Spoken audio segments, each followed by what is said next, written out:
But it's obvious that football is still sick. It's the case for Paris Saint-Germain. It's also the case for several other clubs. Let me remind you that we regularly forbid supporters at a certain number of stadiums.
Paris Saint-Germain, or PSG, and Olympique de Marseille, often referred to as OM, are two titans of French football with a history intertwined with rivalry and passion. Both clubs emerged from humble beginnings, each representing distinct facets of French society. PSG, founded in 1970, was the embodiment of a modern, ambitious capital city yearning for footballing glory. Marseille, on the other hand, established in 1899, represented the heart and soul of the Mediterranean coast, a city steeped in history and tradition. PSG's formation was the result of a merger between Paris FC and Stade Saint-Germain, a move aimed at establishing a dominant force in the French capital. Marseille, with its deep-rooted footballing culture, had already established itself as a prominent force in French football. The stage was set for a clash of cultures, a collision between the nouveau riche of Paris and the working-class pride of Marseille. The geographical distance between the two cities, over 700 kilometers apart, only served to amplify the rivalry. Paris, the political, economic and cultural center of France, stood in stark contrast to Marseille, a port city with a reputation for its grit and resilience. This contrast, this fundamental difference in identity, would form the bedrock of one of football's most intense rivalries. The rivalry between PSG and Marseille, known as Le Classique, transcends the boundaries of sport. It is a clash of cultures, a reflection of the historical tensions between the north and south of France. Paris, the capital, represents power, wealth and sophistication. Marseille, the rebellious port city, embodies passion, grit and a defiance of authority. The rivalry began to simmer in the 1970s, shortly after PSG's formation. As PSG climbed the ranks of French football, fueled by ambition and investment, they encountered a stubborn and proud Marseille, determined to protect their status as a powerhouse of French football. The matches between the two sides became increasingly heated, fueled by a potent mix of sporting competition and socio-cultural differences.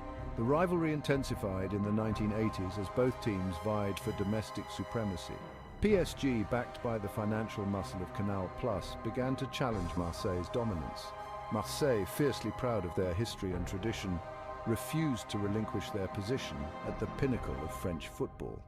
The stage was set for a rivalry that would capture the imagination of a nation. But the arrival of Bernard Tapie as Marseille's president in 1986 marked a turning point in the club's history and injected fresh fuel into the rivalry with PSG. A charismatic and controversial figure, Tapie brought his ambition and ruthlessness to the Stade Vélodrome. He invested heavily in the squad, attracting star players like Jean-Pierre Papin, Chris Waddle and Abedi Pelé. Under Tapie's reign, Marseille became a dominant force in French football, winning 4 consecutive Ligue 1 titles from 1989 to 1992. Tapie's ambition knew no bounds, and he set his sights on conquering Europe. In 1993, Marseille achieved the pinnacle of European club football, defeating AC Milan in the Champions League final. This triumph cemented Marseille's place in football history, but it also intensified the rivalry with PSG. Paris, desperate for European success, watched on enviously as their bitter rivals lifted the coveted trophy. The rivalry, fueled by envy and resentment, reached new heights. While Marseille enjoyed their golden era under Tapi, PSG were also undergoing a transformation of their own. Backed by the financial resources of Canal+, the Parisian club began to establish themselves as a force to be reckoned with.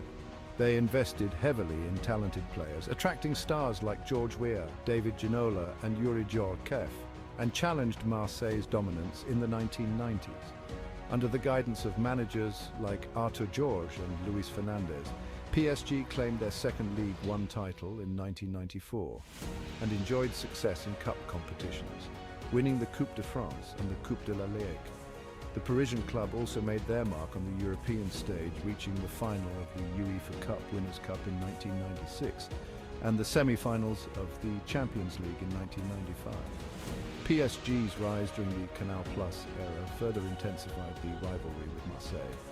The two clubs were now locked in a fierce battle for supremacy in French football, with each victory over the other carrying immense significance. The arrival of Qatar Sports Investments, QSI, in 2011 marked a seismic shift in the balance of power in French football. QSI's vast wealth transformed PSG into a global superpower capable of attracting some of the world's best players. The signings of Zlatan Ibrahimovic, Thiago Silva, and Edinson Cavani ushered in a new era of dominance for the Parisian club.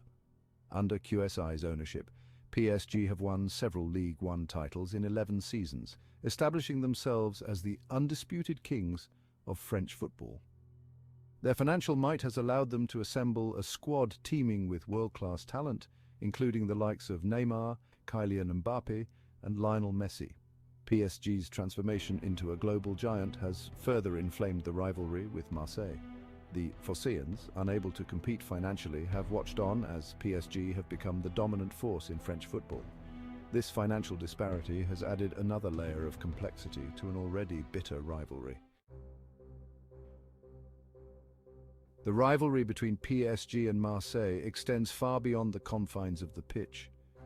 It is a deep-seated animosity that permeates both fan bases, manifesting itself in venomous chants, provocative banners, and at times shocking violence. The Stade Vélodrome and the Parc des Princes, the homes of Marseille and PSG respectively, transform into cauldrons of hate whenever these two titans of French football clash. Marseille fans, known for their passionate and unwavering support, view PSG as the embodiment of everything they despise: wealth, arrogance, and the perceived favoritism of the Parisian elite. PSG fans, in turn, often deride Marseille as a city past its prime, clinging to former glories. The chants that reverberate around the stadiums during Le Classique are a testament to the depth of this animosity. Songs mocking each other's cities, histories, and even tragedies are commonplace, highlighting the dark underbelly of this passionate rivalry. The intense rivalry between PSG and Marseille has, on several occasions, spilled over into violence, leaving a dark stain on the history of Le Classique. These incidents, often fueled by a toxic mix of alcohol, hooliganism, and deep-seated hatred, have resulted in injuries, arrests, and a climate of fear surrounding the fixture. One of the most infamous incidents occurred in 1995 when clashes between rival fans outside the Parc des Princes led to widespread disorder and numerous injuries. The violence shocked French football and led to increased security measures at future encounters. In 2000, violence erupted again, this time in Marseille, with fans clashing both inside and outside the Stade Vélodrome. The scenes were a stark reminder of the dark side of this passionate rivalry. These incidents serve as a stark reminder of the darker side of this passionate rivalry, highlighting the need for continued vigilance and proactive measures to ensure the safety of all fans.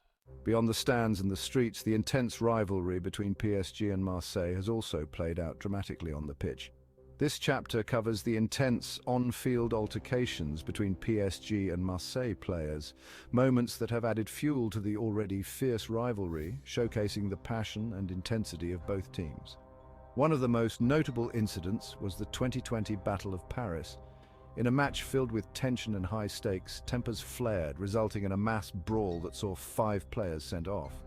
This altercation highlighted the deep-seated animosity and the high emotions that Le Classique evokes. These on-field altercations are more than just moments of conflict. They are a testament to the passion and pride that define PSG and Marseille.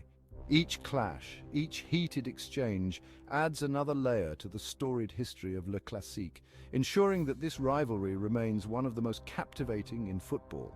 As we reflect on these moments, we are reminded that while the rivalry can bring out the worst in some, it also showcases the unyielding spirit and dedication of both teams, making Le Classique a fixture that fans around the world eagerly anticipate. Oh, the legacy of Le Classique. As we conclude this documentary, it's essential to recognize the lasting impact of Le Classique on world football. This fierce rivalry between PSG and Marseille has not only defined French football, but has also earned its place among the greatest football rivalries globally. Comparable to El Clasico, the old firm derby, and the intense clashes between Manchester United and Liverpool, Le Classique stands as a testament to the passion, history and drama that football brings to millions of fans worldwide. From the electric atmosphere in the stadiums to the unforgettable moments on the pitch, Le Classique has provided football with some of its most compelling narratives. Beyond the trophies and titles, it's the stories of triumph, heartbreak and unyielding spirit that continue to resonate. The legacy of Le Classique will continue to inspire and captivate football enthusiasts for generations to come, serving as a reminder of why we love this beautiful game. As the final whistle blows on this chapter, we look forward to the future encounters that will undoubtedly add new layers to this storied rivalry. Here's to the moments yet to come, the heroes yet to emerge, and the history yet to be written. Le Classique is not just a match, it's a living, breathing saga that will forever be etched in the annals of football history. Thank you for joining us on this journey through the epic tale of PSG and Marseille. Until next time, keep the passion alive, and remember, football is more than a game, it's a way of life.